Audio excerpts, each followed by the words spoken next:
प्रतिमा कुशवाहा और आप देख रहे हैं राष्ट्रीय समाचार की खास बुलेटिन। वक्त हो चला है बड़ी खबरों का, मगर खबरों से पहले एक नजर सुर्खियों पर। उपचुनाव में बड़ा उलटफेर, बांकीपुर में प्रशांत किशोर की ऐतिहासिक जीत, दतिया में कांग्रेस ने बचाई सीट। ईवी चार्जिंग में नई क्रांति, इथेनॉल से चार्ज होगी इलेक्ट्रिक कार, भारत ने लॉन्च की नई तकनीक। केशव मौर्य के बयान पर बवाल, मदरसों पर टिप्पणी से सियासत गरमाई, विपक्ष ने खोला मोर्चा। झारखंड में छात्र का आंदोलन तेज, भूख हड़ताल तीसरे दिन भी जारी, पेपर लीक पर सीबीआई की जांच की मांग। नमो भारत यात्रियों के लिए अलर्ट जारी, 17 स्टेशनों पर बदले गए नियम, कांवड़ यात्रा के चलते लिया बड़ा फैसला। मध्य प्रदेश और बिहार के विधानसभा उपचुनाव में बड़ी नतीजे सामने आए हैं। मध्य प्रदेश के दतिया में कांग्रेस ने अपनी सीट बचा ली है, जबकि बिहार के बांकीपुर में प्रशांत किशोर ने अपने पहले ही चुनाव में भाजपा को बड़ा झटका दे दिया है। सबसे पहले बात मध्य प्रदेश की करते हैं तो दतिया विधानसभा सीट पर कांग्रेस के घनश्याम सिंह ने भाजपा के आशुतोष तिवारी को 6025 वोटों से हरा दिया। यह सीट कांग्रेस विधायक राजेंद्र भारती की सदस्यता रद्द होने के बाद खाली हुई थी। इस उपचुनाव में भाजपा ने पूर्व गृह मंत्री नरोत्तम मिश्रा का टिकट काटकर आशुतोष तिवारी को उम्मीदवार बनाया था, लेकिन पार्टी यह सीट नहीं बचा सकी। अब बात बिहार की करें तो बांकीपुर विधानसभा सीट पर जनसुराज पार्टी के संस्थापक प्रशांत किशोर ने अपने चुनावी डेब्यू में ही बड़ी जीत दर्ज की है। उन्होंने भाजपा उम्मीदवार नीरज सिन्हा को 18,953 वोटों से हराया। बांकीपुर सीट पिछले करीब 35 साल से भाजपा का गढ़ मानी जाती थी, लेकिन इस बार प्रशांत किशोर ने वहां अपना बड़ा उलटफेर कर दिया है। इस चुनाव में राष्ट्रीय जनता दल तीसरे स्थान पर रही।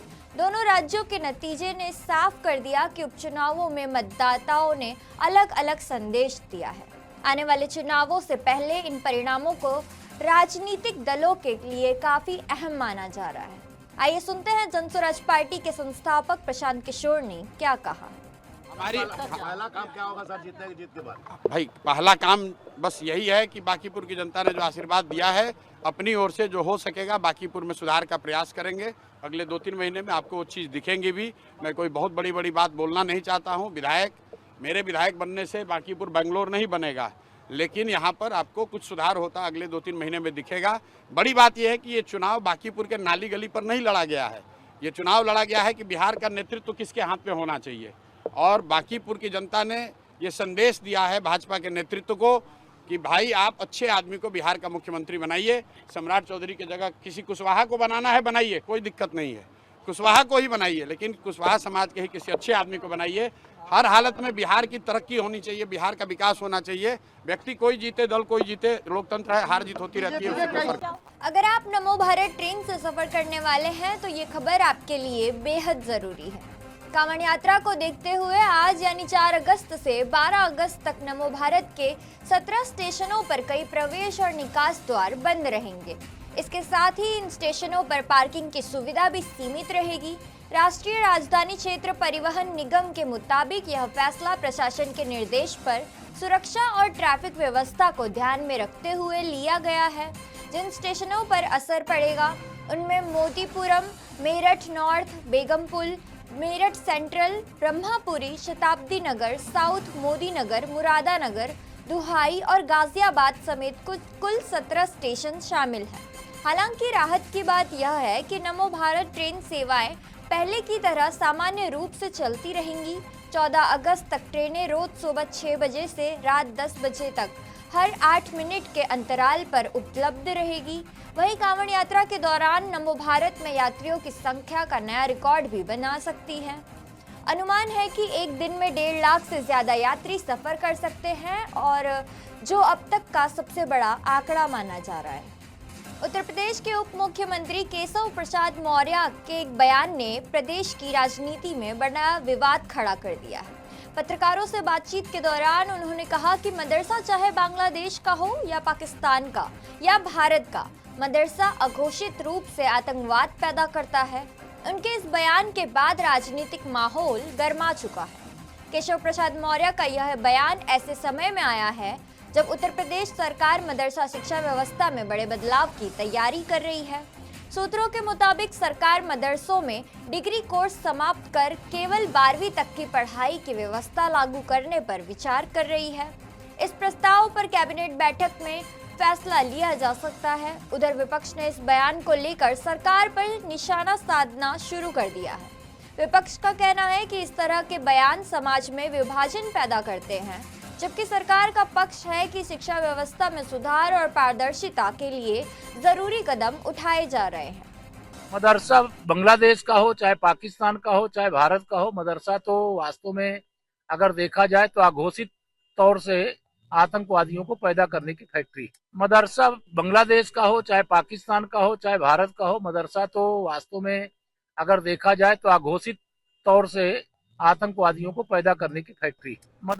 उत्तर प्रदेश के विधानसभा के मॉनसून सत्र का दूसरा दिन आज काफी अहम रहने वाला है। योगी आदित्यनाथ सरकार आज सदन में करीब 25,000 करोड़ रुपए का अनुपूरक बजट पेश करेगी। इस बजट में कई नई योजनाएं और विकास परियोजनाओं के लिए अतिरिक्त धनराशि का प्रावधान किए जाने की संभावना है।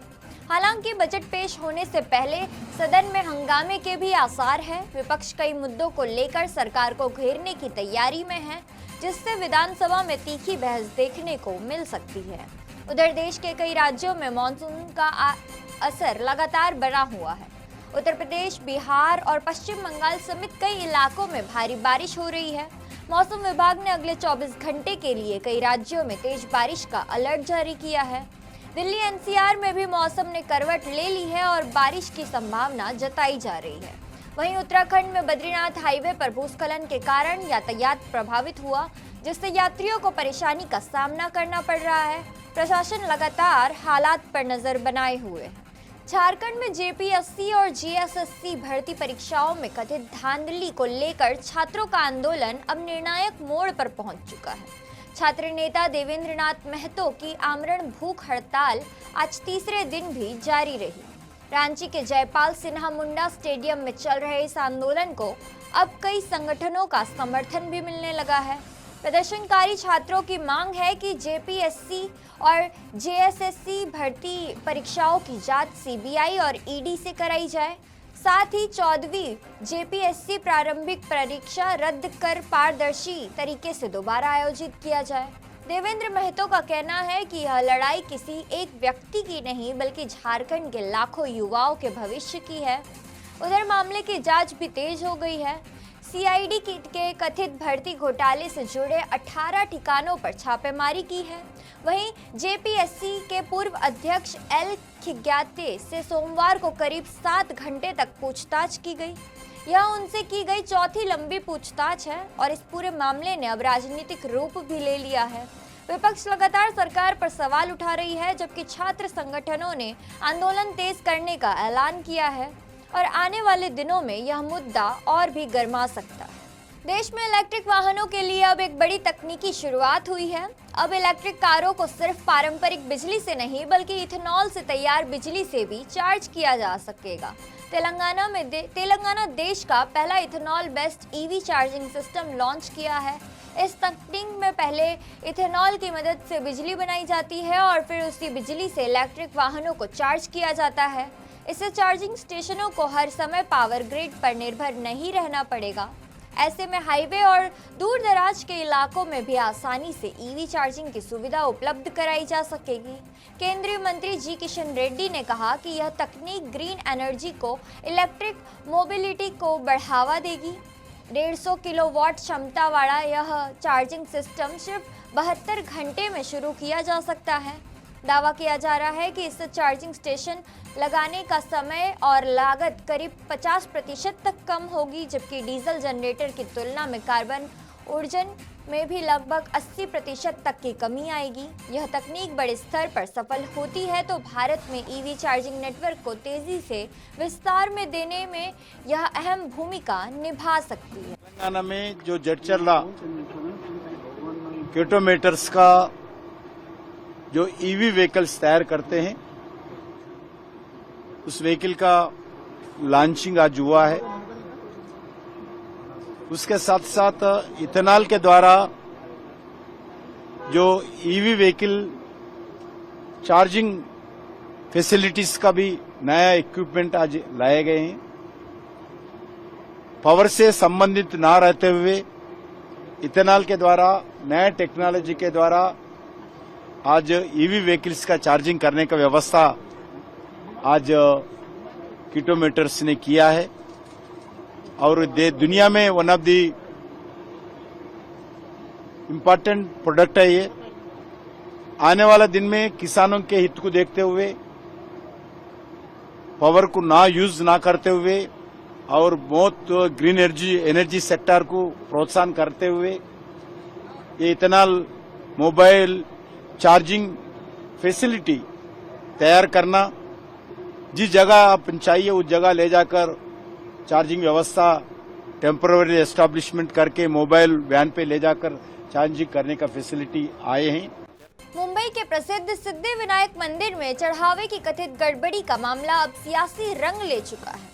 ट्रस्ट ने पहली बार पूरे विवाद पर सफाई देते हुए दावा किया है कि चढ़ावे की चोरी हुई थी, लेकिन इसमें ट्रस्ट की नहीं बल्कि कुछ कर्मचारियों की भूमिका है। साथ ही ट्रस्ट ने आरोप लगाया कि गिरफ्तार कर्मचारियों के संबंध शिवसेना से जुड़े लोगों के साथ है। सिद्धिविनायक मंदिर ट्रस्ट के अध्यक्ष सदा सरवणकर ने बताया कि मार्च 2026 में सीसीटीवी फुटेज के आधार पर 8 कर्मचारियों को आरती की थाली से नकदी निकालते हुए पकड़ा गया था। ट्रस्ट की शिकायत पर एंटी करप्शन ब्यूरो ने कार्रवाई की और आरोपियों को गिरफ्तार किया। बाद में कुल 45 कर्मचारियों के खिलाफ कार्रवाई की गई, जिन पर वीआईपी दर्शन के नाम पर श्रद्धालुओं से अवैध वसूली करने का आरोप था। उधर इस मामले को लेकर महाराष्ट्र की राजनीति भी गर्मा गई है। राज ठाकरे, कांग्रेस और अन्य विपक्षी दलों ने पूरे मामले की निष्पक्ष जांच की मांग की है। वहीं ट्रस्ट ने साफ कहा है कि उनसे खुद अनियमितताओं का खुलासा किया और दोषियों के खिलाफ कार्रवाई कराई है। ओडिशा में भ्रष्टाचार के खिलाफ बड़ी कार्रवाई हुई है। सुंदरगढ़ आरटीओ कार्यालय में तैनात ट्रैफिक इंस्पेक्टर मुकेश कुमार मिश्रा को विजिलेंस टीम ने 20,000 रुपए की रिश्वत लेते हुए रंगे हाथ पकड़ा है। विजिलेंस के मुताबिक एक ट्रक मालिक ने शिकायत की थी कि उनके वाहनों को बिना कार्रवाई चलाने देने के बदले ट्रैफिक इंस्पेक्टर हर महीने रिश्वत मांग रहे थे। शिकायत के आधार पर जाल बिछाया गया और जैसे ही आरोपी ने 20,000 रुपए लिए, टीम ने उन्हें कार्यालय में ही पकड़ लिया। गिरफ्तारी के बाद विजिलेंस ने आरोपी के घर और अन्य ठिकानों पर छापेमारी की। तलाशी के दौरान घर से 14,33,000 रुपए नकद बरामद हुए, जिन्हें जब्त कर लिया गया है। अब इस रकम के स्रोत की जांच की जा रही है और आरोपी के खिलाफ भ्रष्टाचार के तहत मामला दर्ज कर दिया गया।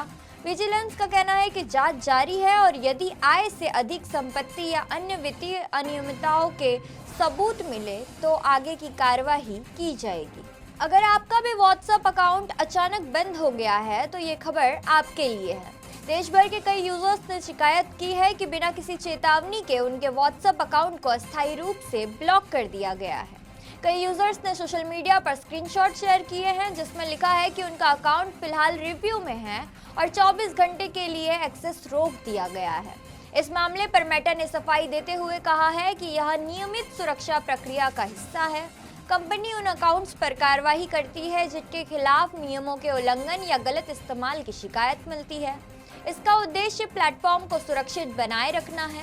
मेटा ने यह स्वीकार किया कि कुछ मामलों में गलती से अकाउंट ब्लॉक हो सकते हैं।